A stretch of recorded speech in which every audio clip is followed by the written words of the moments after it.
اسی وجہ سے جاب اپرچونٹیز کم ہو جاتی ہیں جو الٹریٹ ہیں، جو کم پڑھے لکھے.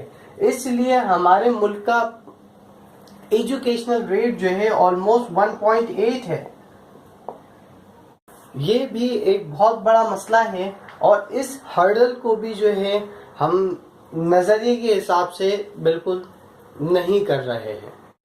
جس بیس پہ یا پھر جس سوچ پہ پاکستان بنا، وہ سوچ تھی کہ پاکستان کو ایک سیکولر اسٹیٹ بنایا جائے. سیکولر اسٹیٹ، سیکولر اسٹیٹ سے یہ مراد ہے کہ ملک میں ڈیموکریسی جو ہے وہ رائج کی جائے، تاکہ ڈیموکریسی کے ذریعے ہر انڈیویجول انسان کو فائدہ ملے اور اس کے رائٹس اس تک پہنچ سکے، جو کہ نہیں ہوا. سیکولر اسٹیٹ سے مراد ہر انسان، چاہے وہ میجورٹی میں ہو چاہے وہ منورٹی میں ہو، اس کو اس کے انڈیویجول رائٹ ملیں، چاہے وہ مسلمان ہو چاہے وہ ہندو ہو چاہے وہ کوئی بھی فرقے سے تعلق رکھنے والا ہو، اس کو اس کے بیسک رائٹس ملنے چاہیے، کیونکہ وہ پاکستان کا رہائشی ہے. اب ہم بات کرتے ہیں چیلنجز کی، کہ پاکستان کے کیا کیا چیلنجز ہیں جو کہ ہم نے نظریے کے مطابق نہیں کیا، اور اب ہم اسی وجہ سے جو ہے پچھتا رہے ہیں، یا پھر اسی وجہ سے ہمارے حالات اور مزید خراب ہوتے جا رہے ہیں. سب سے پہلا چیلنج تو یہ ہے کہ آپ کو خود چینج ہونا ہوگا، کیونکہ جب تک آپ خود چینج نہیں ہوں گے تب تک آپ دوسری چیزوں کو بھی نہیں بدل سکتے، چاہے وہ ڈیموکریسی ہو چاہے وہ آپ خود ذاتی طور پہ ہوں، چاہے وہ کوئی بھی انسان ہو. جب تک وہ خود چینج نہیں ہوگا، جب تک وہ خود اپنے آپ کو چیلنج نہیں کرے گا چینج ہونے کے لیے، تب تک وہ دوسرے بھی چیزوں کو نہیں بدل سکتا. اور دوسرے نمبر پہ ہے بی ریسپانسبل، یعنی کہ ہمارے جتنے بھی سیاستدان ہیں ان کو ریسپانسبل ہونا پڑے گا، ان کے ساتھ ساتھ ہمیں بھی ریسپانسبل ہونا پڑے گا کہ ہمیں اپنے ملک کی ترقی کے لیے کچھ نہ کچھ کرنا ہے. بھلے وہ ایک چھوٹے بچے کو جس کو پڑھنا نہیں آتا ہم اسے پڑھنا سکھا دیں، وہ بھی ہماری طرف سے ایک ریسپانسبلٹی ہے سوسائٹی کے لیے، تاکہ ہماری وجہ سے ہمارے ملک کو فائدہ پہنچے. اور تیسرے نمبر پہ اسٹے وتھ ڈیموکریسی، ڈیموکریسی کے ساتھ رہنا ہوگا ہمیں، کیونکہ ڈیموکریسی ہی ایک ایسا حل ہے جو ہمارے پاکستان کو آگے لے جا سکتی ہے. ہم ہمیشہ بولتے ہیں کہ بس ڈیموکریسی صحیح نہیں ہے، یہ نہیں، یہ صحیح نہیں، یہ فلاں سیاستدان صحیح نہیں ہے، یہ صحیح نہیں ہے، وہ صحیح نہیں. بھائی وہ کب صحیح ہوں گے؟ کیونکہ ان کو چنتا کون ہے؟ ان کو عوام چنتی ہے. جب عوام ہی ان کو چن رہی ہے تو نیکسٹ ٹائم عوام ان سے بہتر کوئی اچھے انسان کو چنے گی جو ہمارے ملک کو سنوار سکے.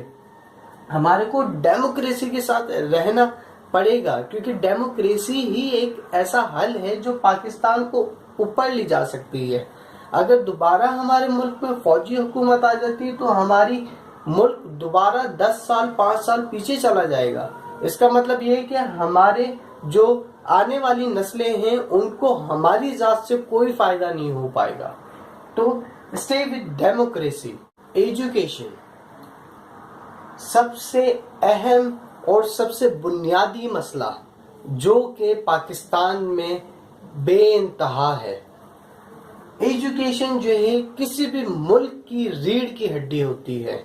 جہاں پہ ایجوکیشنل ریٹ زیادہ ہوتا ہے وہاں پہ خوشحالی بھی ہمیشہ زیادہ ہی ہوتی ہے. ایجوکیشن نہ ہونے کی وجہ سے جاب اپرچونٹیز نہیں ہے، لوگ بزنس نہیں کر رہے، کیونکہ جب وہ ایجوکیشن حاصل کریں گے تو ان کا دماغ جو ہے وہ بزنس کی طرف بھی جائے گا جب وہ بزنس اسٹڈی کریں گے. لیکن ہمارا ایجوکیشن سسٹم بیسیکلی جو ہے وہ خراب ہے. اگر بیسک سے ہماری ایجوکیشن ایسی کی جائے جس طرح باہر ممالک میں کی جاتی ہے تو ہمارا ایجوکیشنل سسٹم بہترین ہو سکتا ہے. ہمارا سب سے اہم اور سب سے خطرناک چیلنج پاکستان کا اس وقت ہے ایجوکیشن. اگر ایجوکیشن کے اوپر ہم زیادہ سے زیادہ فوکس ہو جائیں اور زیادہ سے زیادہ کام کریں تو ہمارا ملک کا ریونیو بہترین ہو سکتا ہے. ایجوکیشن واحد ایسا حل ہے پاکستان کا جو پاکستان کو آگے جا کے نمبر 1 کر سکتا ہے پوری دنیا میں، چاہے وہ امریکہ ہو چاہے وہ یورپ ہو، کہیں پہ بھی پاکستان ان سے آنکھیں ملا کے بات کر سکتا ہے. جتنے سوسائٹی میں ایجوکیٹڈ ممبر ہوں گے اتنا سوسائٹی ویل ایجوکیٹڈ اور اتنی ہی سمجھدار سوسائٹی ہوگی. Uneducated people means uneducated society. Uneducated society means uneducated city. Uneducated city means uneducated country.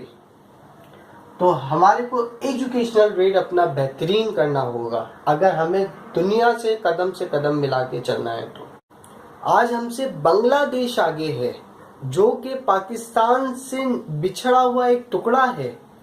اس کا ایجوکیشنل ریٹ، اس کا اکنامی، اس کا کرنسی پاکستان سے اوپر ہے. تو کیا پاکستان خود اپنے آپ کو اس سے بھی بہتر نہیں کر سکتا؟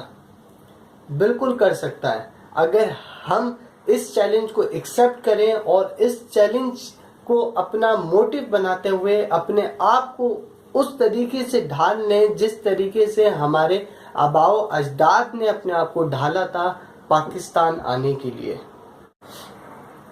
اور اس کے بعد جو اور بنیادی ہے، اور اس کو میں نے اپنی طرف سے ایڈ کیا ہے لیکن یہ بہت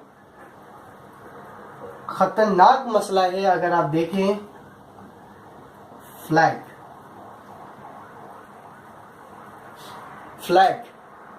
جھنڈا، جو ملک اپنے ہی جھنڈے کو اپنے پیر کے نیچے رکھتا ہے، جو ہم چھوٹی چھوٹی جھنڈیاں لگاتے ہیں 14 اگست میں، 14 اگست گزرنے کے بعد ان کے ساتھ کیا ہوتا ہے؟ ہماری وہی جھنڈیاں ہمارے پیروں میں آ رہی ہوتی ہیں. کیا ہم اس لائق ہیں کہ اپنے پاکستان کی جھنڈیوں کو اپنے پیروں پہ رکھیں؟ جب ایک قوم اپنے فلیگ کی حفاظت نہ کر سکے، اپنے فلیگ کو عزت نہ دے سکے، تو اس قوم کا آگے جا کے کیا ہوگا؟ وہی حال ہوگا جو ہمارے ساتھ ہو رہا ہے. خدا را اپنے فلیگ کی، اپنے قوم جھنڈی عزت کریں تاکہ پاکستان کو ہم سر بلند کر سکیں پوری دنیا میں. امید کرتا ہوں کہ یہ میری ویڈیو آپ کو سمجھ آئی ہوگی، اور پلیز اس ویڈیو کو شیئر کریں تاکہ زیادہ سے زیادہ لوگ اس ویڈیو سے فائدہ اٹھا سکیں. اور thank you for watching this video.